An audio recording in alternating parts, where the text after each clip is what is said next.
I think it's hard for him to relate to fans at times. Are you with me? And I do think you get away with a little bit more as a manager if you're one of them, or if you can talk to them, or you can get them behind you. Should he have stayed at Rangers then? I think he thought that was going to turn a bit the other way, Rangers, and it was a good time to get out, really. So, and Villa was, they've got, like you said, they talked the money to him. You said they beat these big, the owners. Yeah, they would have sold it to him. Yeah. But if they, if they're going to spend 200 or 300 million quid, they're going to expect more, aren't they? They are going to expect more. So I think it was the right time to leave Rangers, Alan. Yeah. But I just think sometimes you've got to get on board with the fans a little bit more and become almost not one of them. But do you know what I mean? No, I totally agree. Because even little things as well, Neil. Like there's a young lad called Archer.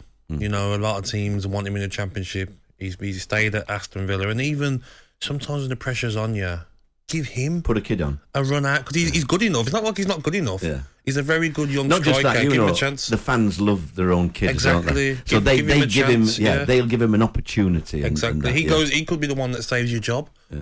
Goes and scores a couple of goals, in the next 2 games, and he's a talented young player. But if chips are down at Gabs, it's hard to rely on kids. If the chips are down and your job's at stake, and you've got a choice between a kid and an established player. I think sometimes you've just got to love the established player a bit more. And you've got to put your arm around, tell them how good they are. And as much as you need a result as a manager to please the fans, you're dicing with the kid's future as well. You could just shatter his confidence. Yeah. His ability. He suddenly goes in there and he has a torrid 2-3 games. Takes a long time to recover from that. It does. Okay, so it's an interesting one. So just finish with the next 2 games, Villa. You're saying they need 4 points, Gab? At least. Yes, because the next game after that is Newcastle away. Well, that's looking like a fortress, St James's Park. Then Manchester United at home, Neil, is the game after that. So you're talking these next 4 games.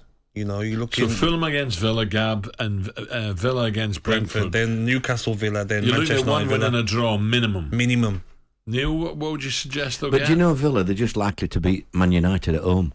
The way the fans get behind them, they're just as likely to beat them. Yeah. And if the Man United come, the other Man United turn up at Villa Park, they'll get beat. But I just think sometimes, Neil, you've probably been there in games where you played teams where the fans are on against them.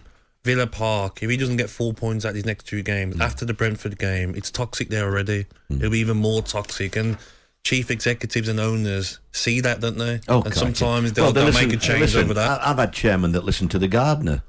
The gardener tells them what to do. They come to me and then they say, well, why aren't you doing so-and-so? What are you talking about, chairman? Who's told you that? Well, I was talking with the gardener. I'm thinking, what am I doing here? Bloody gardener telling him what to do. Well, we all need a gardener, but not when you're picking a side. I don't know. Not telling me what tactics to play, though. Unbelievable.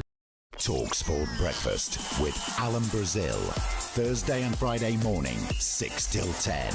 On AM, on DAB, via the talkSPORT app and on your smart speaker. talkSPORT.